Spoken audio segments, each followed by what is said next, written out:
Okay, first problem on the next test study guide. Fewer than half of the performers were virtuosos. In fact, only 2/5 were in this category. First thing I'm going to point out is that this is important. And the fact that they identify virtuosos as this category, that's the only part of the first sentence that's important. So this is not helpful. Fewer than half is not very specific. 2/5 is very specific. So that's what we want to go with. So 2/5 of the performers were virtuosos is what we're going to get from that sentence. 48 were not virtuosos. How many performers were there? How many virtuosos were there? So there's two questions also. So first of all, we know that virtuosos is a category. Not virtuosos is the other category. And total is the final category. They gave us a fraction, which is basically a ratio. 2/5 were virtuosos, so 2 out of 5. So 2 is the part, where 5 is the whole goes with total. And if 2/5 were virtuosos, 2 plus 3 makes 5, so 3/5 were not virtuosos. We can see very clearly 48 were the actual number of not virtuosos. And the question says, how many performers were there? And how many virtuosos were there? Let's go with orange. Okay, so how many performers X, how many virtuosos V? So I can either get V or X first. Let me get X first. So here's my proportion. 3 over 5 is equal to 48 over X. Cross multiply 3x equals 5 times 48, which is 240. We divide, we get x equals 80 performers. I can do another proportion if I'm virtuoso, so I can just use the fact that there were 48 not, and there were 80 performers, and these two numbers have to add up to 80, so 32 plus 48 equals 80, so there were, V is equal to 32 virtuosos.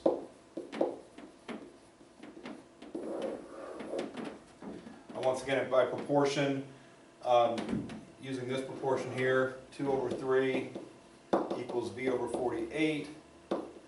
3 times V is equal to 96. Divide by 3, we get V is equal to 32. That way works also. I think subtraction is easier. If I had found V first, 32 and 48 make 80, I could have added to find the total number of performers. Number 2.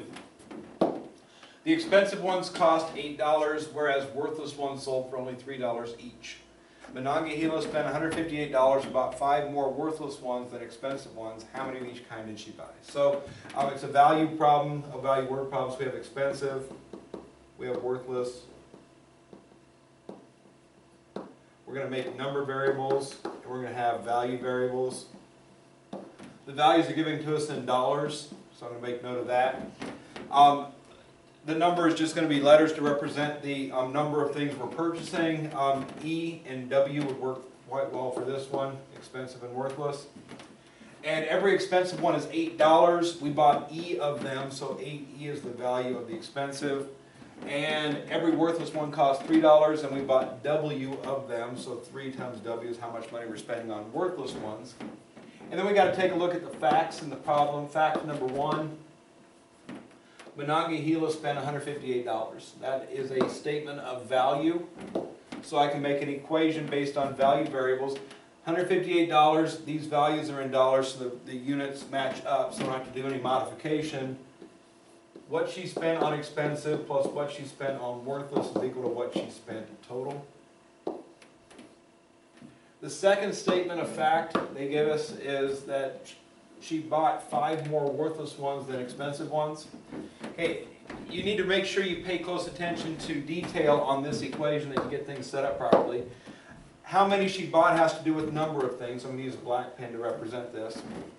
We're using E and W. This says very clearly she bought 5 more worthless ones. So she bought more worthless, making W bigger than E. So if I start off with W is equal to E, obviously that's false. We know that W is exactly 5 more than E, so I'm going to make E plus 5 equal to W. So again, make it a distinction in your mind at least which one's bigger, and then make sure that the smaller one gets added to the number to make the bigger one. Once I get it set up like this, the setup here is much better to be used with substitution than elimination, so I would take this expression, E plus 5, and replace it in for that W right there. So if I take my blue equation, 8E plus 3W, in place of W I'm putting E plus 5. As always when I substitute, I'm replacing a single object with multiple objects. I'm going to use parentheses in my substitution to make sure I treat that substitution as one object. I'm going to distribute the 3 through here, so I get 8E plus 3E plus 15 is equal to 158. Move the 15 over here. That gets me 11E on the left is equal to 143 on the right. We divide both sides by 11. We get E is equal to 13. E represents how many expensive ones Monongahela purchased. E is expensive. W is equal to E plus 5. If I replace 13 for E, 13 plus 5 equals 18, so we can see 18 worthless. So 13 expensive and 18 worthless.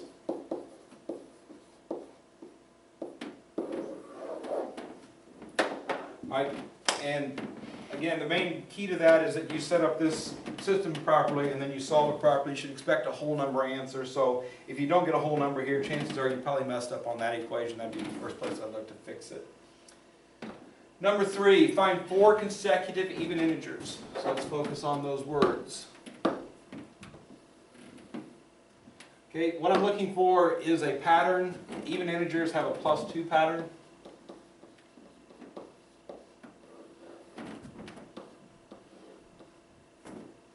Alright, and since I have a +2 pattern, I'm going to start off with n representing the first even integer that I'm looking for.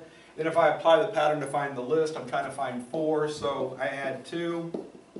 I add 2 to that, I get n plus 4. I add 2 to that, I get n plus 6. And just like that, I have an algebraic list of my 4 even integers using the same letter n to represent all 4 things.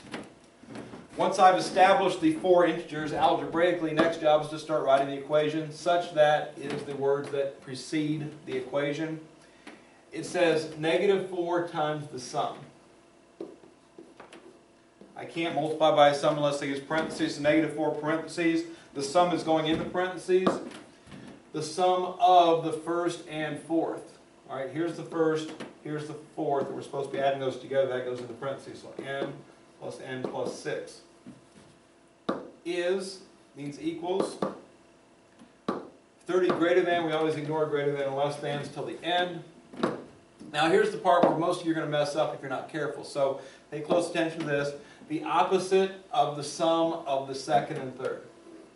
The opposite of the sum. So the opposite means to do a minus, and the sum means minus a group here, and the sum of the second and third. So here's the second, here's the third. We're supposed to be adding those in here.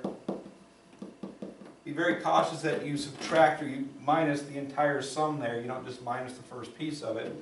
And finally, that I got the entire equation written, now I'm going to worry about the greater than or less than. Is 30 greater than? This happens after the word is, so plus 30 gets done on the right-hand side, all the way at the right edge. That's the equation. If you write the proper equation, I think most of you at this point are going to be getting the right answer. So the first thing I would do here would be combine like terms. Over here, same thing. 2n plus 6 is what I get in there. And this gets me, if I distribute, -8n minus 24. Distribute here, I get minus 2n minus, that should be plus 6 there. Alright, minus 2n and minus 6.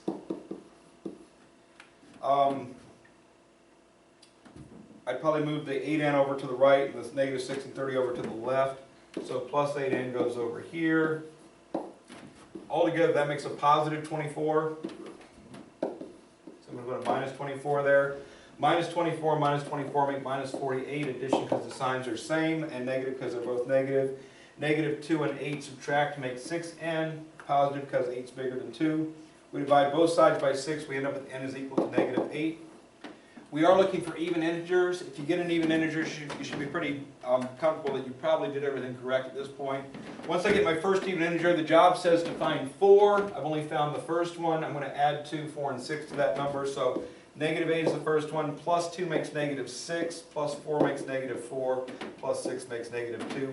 Do be cautious that you go the correct direction when you deal with negative numbers. It is always addition. You always use pluses here. Negative number plus, you actually subtract the numbers to get the next number up.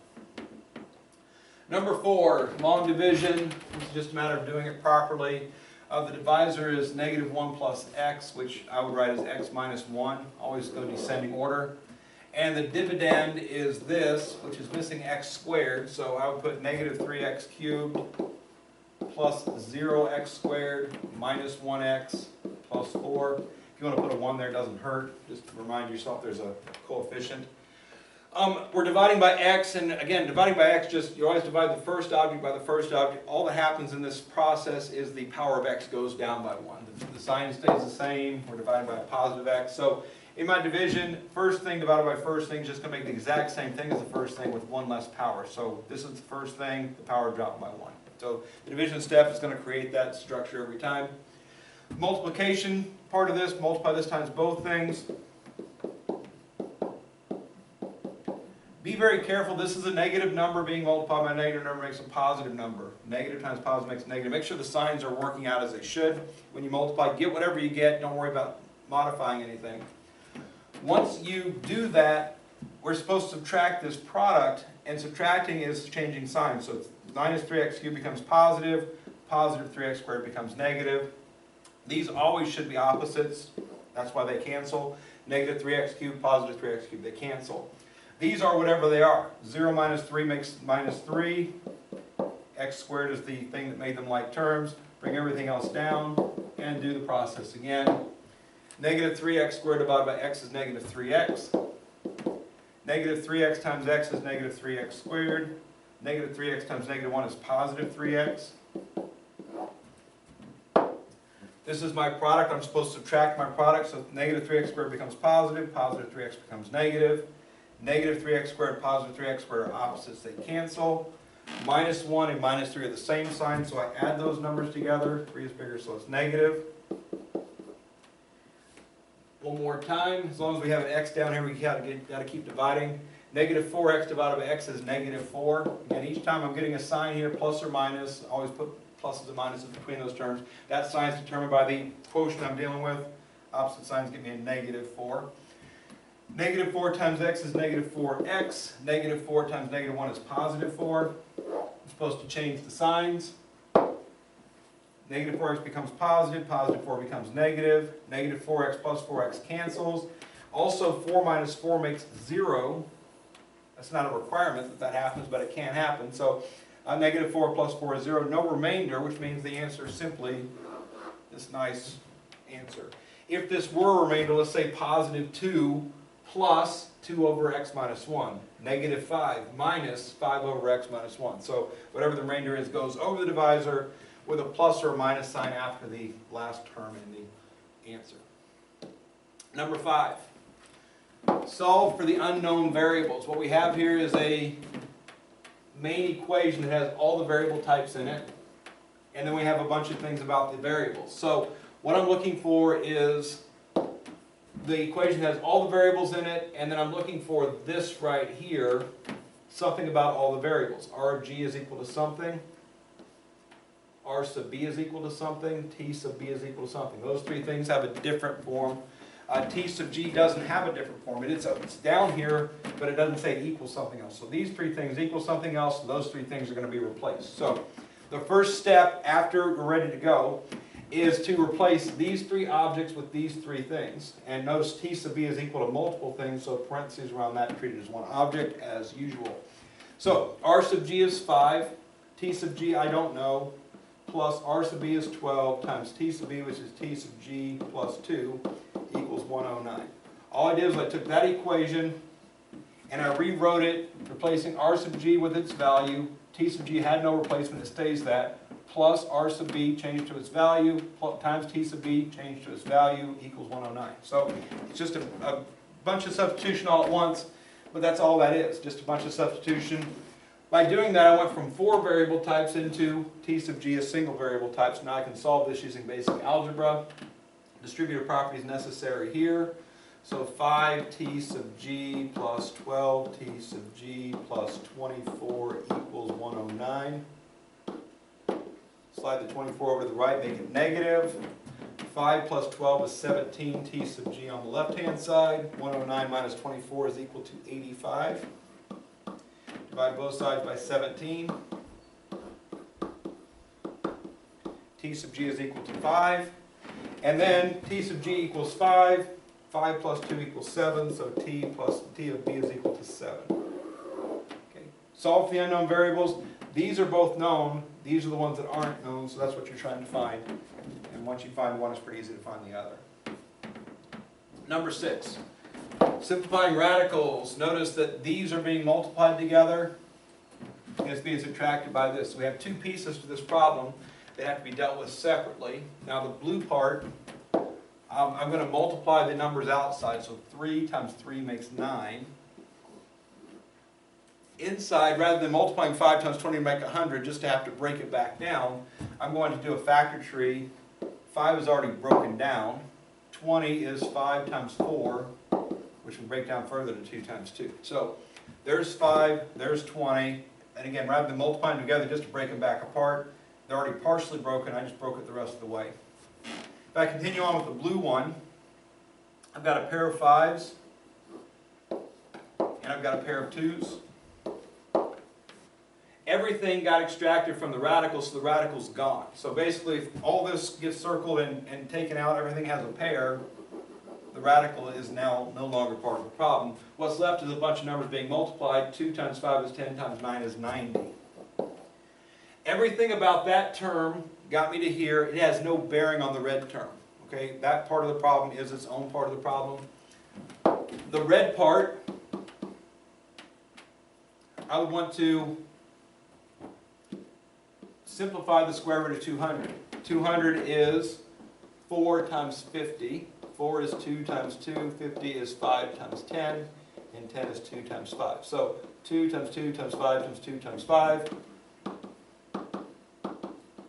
When I actually write my factor form, I prefer to have them all numerically listed. So there's a total of 3 2s and 2 5s. If I wanted to verify that that's actually right, it's real simple. I do 2 times 2 times 2 times 5 times 5 equals, it should be 200. They're all prime numbers, so if you want to verify that a prime factored form is exactly right, simply type it in, make sure you have the correct number. This is supposed to be equivalent to that, and it should be. Once you've done that, we got a pair of 2s, I can pull one out. I've got a pair of 5s, I can pull one out. I got a 2 that doesn't have a pair anymore. There were 3 2s altogether. These were paired up, one wasn't, so that 2 has to stay in. So for the red part, minus is still there because that's what was there to begin with. 5 times 2 is 10 times 4 is 40. The square root of 2 stays in. I cannot subtract this and this because this has a square root, that doesn't. That's the most I can do to this problem. That's the final answer. Number 7. Same basic skill here. We're dealing with radicals. The only difference here is this is a distributive property situation. So this being multiplied by that is very much like these two things being multiplied together. And this being multiplied by that is also very much like these two things being multiplied together. So we got radical things being multiplied together, the blue and the red. The blue has no bearing on the red and vice versa. So if I do the blue multiplication first, I'm multiplying 4 times 3 outside to get 12. Inside I have 3 times 3, both prime numbers, so I'm going to keep it 3 times 3. If I do the red multiplication, 4 times negative 2 outside makes negative 8. And inside I got 3 times 6. 3 times 6 will be 3 times 3 times 2. There's the 3. 6 is 3 times 2. Gets my prime form. And notice I got my 3's right next to each other. I like to circle things, so I like them next to each other. So on this first one, I got a pair of 3's inside. I gets to pull 1 3 outside. Everything in the radical got used, so the radical no longer exists in the problem. 3 times 12 makes 36. For the red one, I've got a pair of 3's inside. I get to pull 1 3 outside. There's still 2 left inside, so the radical has to stick around. Minus is the sign, because there's the minus sign there. 3 times 8 is 24. And then the square root of 2. Once again, I can't go any further. This does not have a square root of 2. This does. Subtraction is not legal with that type of number situation, so that's the final answer. Number 8, adding algebraic fractions. If we first of all focus on our denominators, we have x, we have a, we have a, we have x, we have a, we have x. The different types of factors. I don't worry about powers yet, but a's and x's are the types of denominators. When I'm trying to find the least common denominator, I want to write down the types of factors occurring in the denominators. And then I take the highest power of each one. So looking at a, my choices are 1, 2, 1. 2 is the highest power. For x, we have 2, 1, 1. 2 is the highest power. So a squared, x squared is the least common denominator of these 3 fractions. Just like I've shown you in class, we're going to put big fraction bar over a squared, x squared, our common denominator. Then I simply have to modify each fraction appropriately for what I've got. So m was the numerator for the first one. X was already squared, a wasn't. A times a makes a squared, so this needs an a being multiplied by it. The second fraction, notice it says plus 6, so I'm going to put plus 6. And then a squared is already a squared, x is not x squared, x times x makes x squared. So this needs an x being multiplied by it because we multiply the bottom by x. The next fraction says minus 2 over ax, so I put minus 2. And then a times a makes a squared, x times x makes x squared. So make sure that each fraction is appropriately modified based on the modifications of the denominator. All this have to do at this point is to simplify by adding like terms, do multiplication, stuff like that. Ma, x, and ax are unlike terms, so I can't really do anything to this one. The only thing I might do at this point, maybe arrange things in alphabetical order. That's actually the right answer, but I would probably write mine like that. They're both correct. Number 9, find the area of this triangle. Dimensions are in feet. 4-step process on this problem. Step 1, b equals 6. Immediately write that down on your paper before you go any further. Write h equals blank and put a big box around this. My goal is to find out these two numbers. That number is given to me. H is what I have to find. Then once I know both of these numbers, my area is equal to 1/2 times base times height. So base goes there and h goes there. So once I know these two numbers, I just have to substitute those there. I'm already at this point in the problem. The only thing I'm missing is the height. So step 2. We're supposed to draw a altitude in the triangle. Goes straight from the vertex straight down to the base. And the property in an isosceles triangle, which is what this is, of an altitude that's drawn perpendicular to the base, is that the base gets sliced into 2 equal pieces, like so. And the height is what we don't know. Okay? Looking at either the left-hand side or the right-hand side, we have right triangles. Leg h, leg 3, hypotenuse 5. 3 squared plus h squared is equal to 5 squared. Leg squared plus leg squared equals hypotenuse squared. There's the hypotenuse that goes by itself. The legs go on the side added together. Move the 9 to the other side. That gets me h squared is equal to 16, which means h equals the square root of 16, better known as 4. That was step 3, find the height. Step 4, once you know the height and the base, again, the base got cut in half, but the base of the triangle is 6. That's why I write it right off the bat so I don't forget about that. The only other thing to do is put the 4 there. Half of 6 is 3 times 4 is equal to 12. Unit is feet, so feet squared. Problem on the test should work similarly. I think sometimes this number is odd. If that's an odd number there, this is going to be 0.5, 0.5. You can still do the Pythagorean theorem. Feel free, if this says h squared equals like 17, give me a decimal approximation for that. A couple decimal places for that. And then, again, approximate this that way. But anyway, that's how they work out. Number 10. Find the equation line that is parallel to the line 4y minus x equals 3. When you're given the directions to find the equation of the line, first step is, how do I find slope? That's what you have to ask yourself. In a parallel situation, lines have the same slope. So if I take a look at the line they gave me, which is 4y minus x equals 3, and that's a 1x. It's sometimes helpful to put that 1 in front of the x. That line, 4y minus x equals 3, has some slope. If I get this to say y equals, move the negative 1x across, becomes positive 1x, divide everything by 4.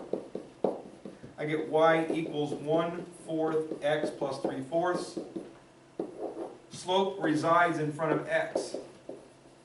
So the line they gave me, 4y minus x equals 3, becomes y equals 1/4 x plus 3/4, solved for y.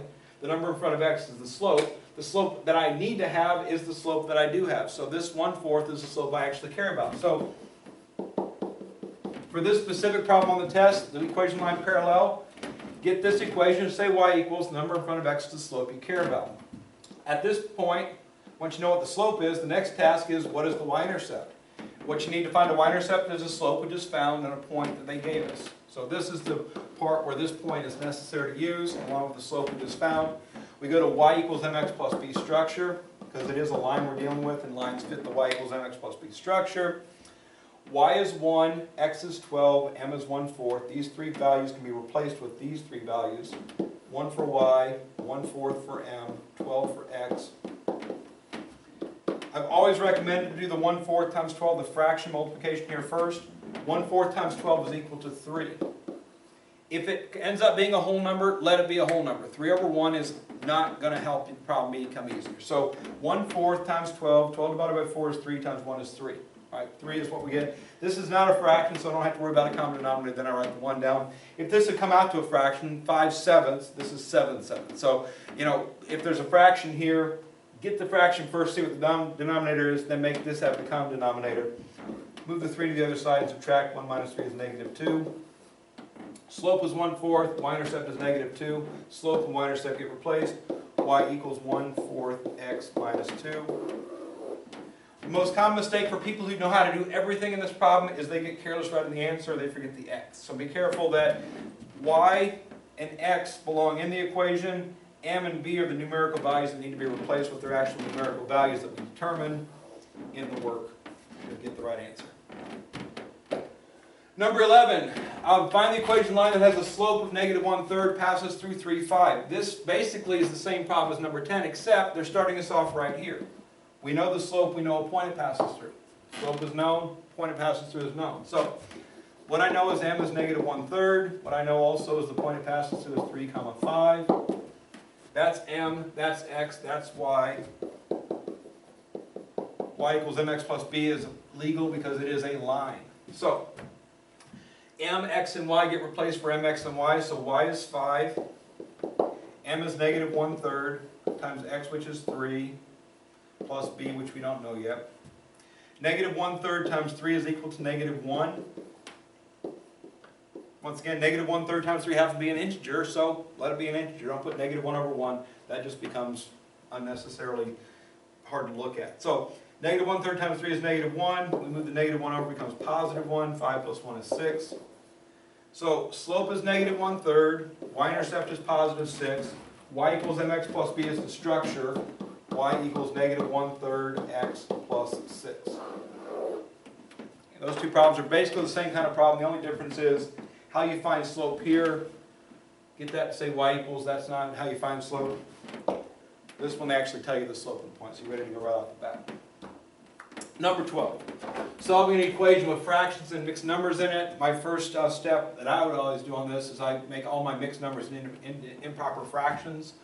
5 times 8 is 40, plus 1 is 41 over 8. 2/3 x is 2x over 3. I always like to put my x's on top. And 3 times 12 is 36, plus 7 is 43 over 12. So in each case, the denominators are what they are. The numerators become whole number times denominator plus numerator. The least common denominator of 8, 3, and 12 is 24. If I multiply by 24, it makes the problem easier. Gets rid of the fractions. 24 divided by 8 is 3. 3 times 41 is 123. 24 divided by 3 is 8 times -2x is -16x. 24 divided by 12 is 2 times 43 is 86. And just like that, this equation has the same answer as the original problem. This one's very easy to do. Move the 123 over and subtract. Negative 16x is left on the left-hand side. 86 minus 123 have opposite signs, so I subtract. And since 123 is bigger than 86, it's negative. And then negative 37 equals negative 16x. I divide both sides by negative 16. That leaves me with x is equal to positive 37 over 16. Doesn't reduce. Improper fractions are fine for final answers, so I would stop right there. Most common mistake I've seen people make on these is that that minus sign's there and all of a sudden just disappears. So be careful that minus sign distributes down as you go. Also, if these are opposite signs, so we subtract. If this was a negative 86, I would have added. So let the signs of the two numbers establish whether you should add or subtract there. This is negative because 123 is bigger. Make sure you're up to date with your rules about why signs are what they are. Number 13, another solving equation. This one, simplifying is important. And how you go about simplifying is up to you. For me personally, this and this would be my first priority before I even deal with this negative 4 outside the bracket. So I get negative 4 bracket. Minus 2 times minus 3 is positive 6. Minus 2 times minus x is positive 2x. And positive 3 times 6 is positive 18. And positive 3 times negative x is minus 3x. So that'd be the first step I would do on that problem, is simplify by the distributive property inside the brackets. Distributive property gets rid of parentheses, so now inside the brackets I have a simplified expression, The next thing I would do, keeping negative 4 out here, is I would combine like terms in this expression. So 6 plus 18 is 24, 2x minus 3x is negative 1x. That still equals 3x.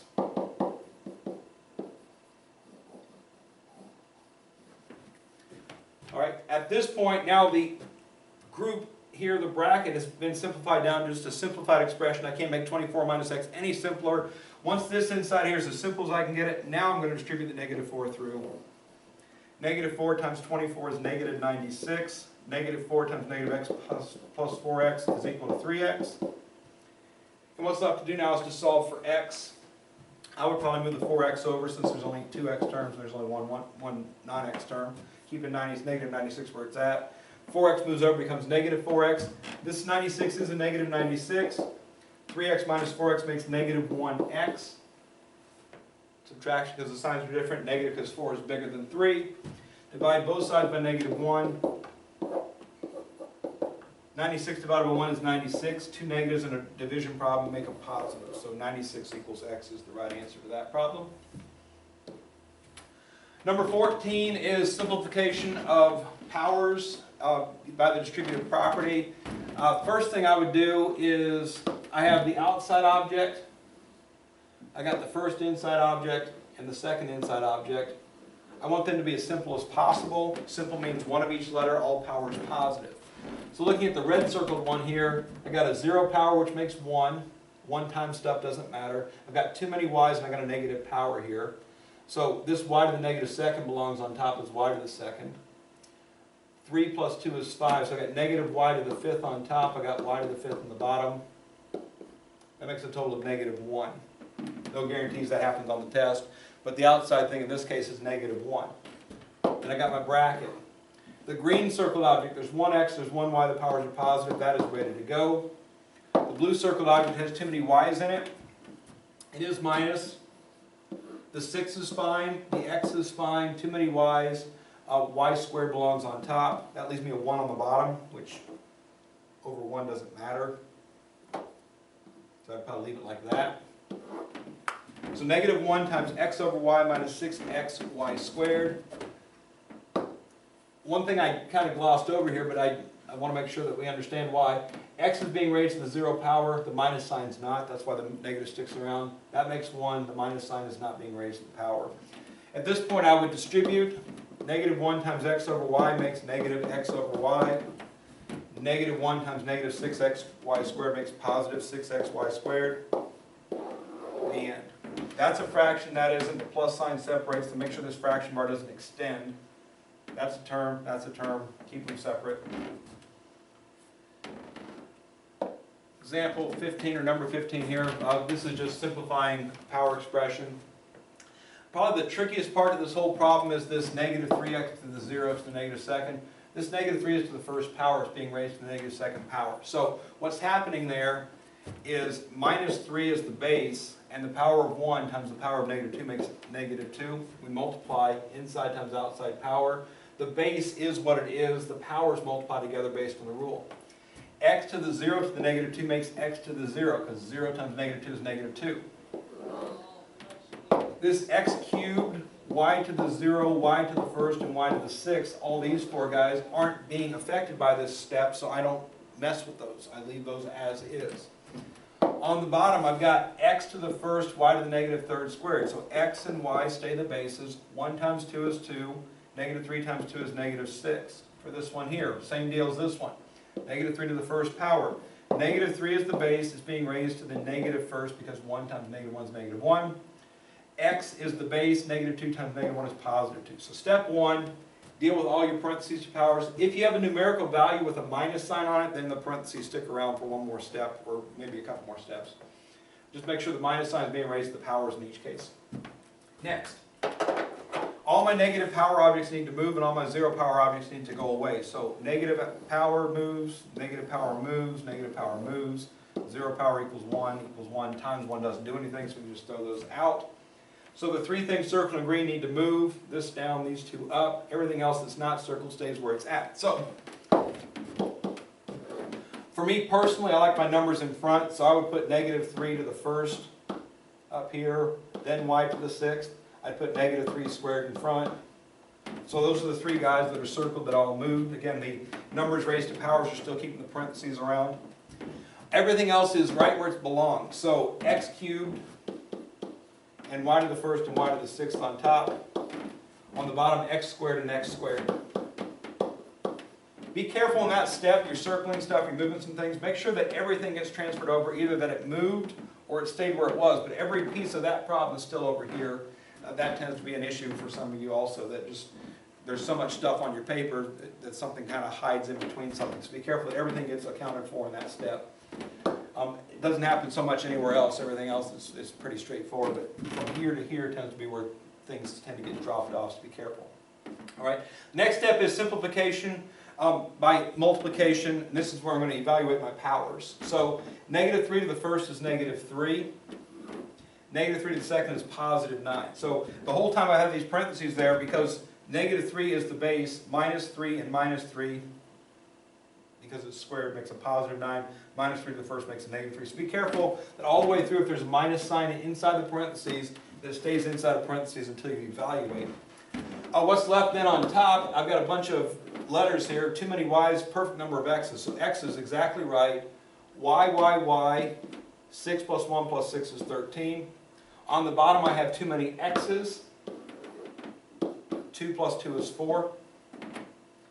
And then the final step on these problems is to reduce the fraction by dealing with the letters of the same type by subtracting powers, and dealing with the numbers by reducing the fraction like regular fraction reduction. Negative 3/9 is negative 1/3. I could put a 1 up here. I don't have to if there's other stuff happening. For x's, got too many x's. X belongs on the bottom because 4 is bigger than 3.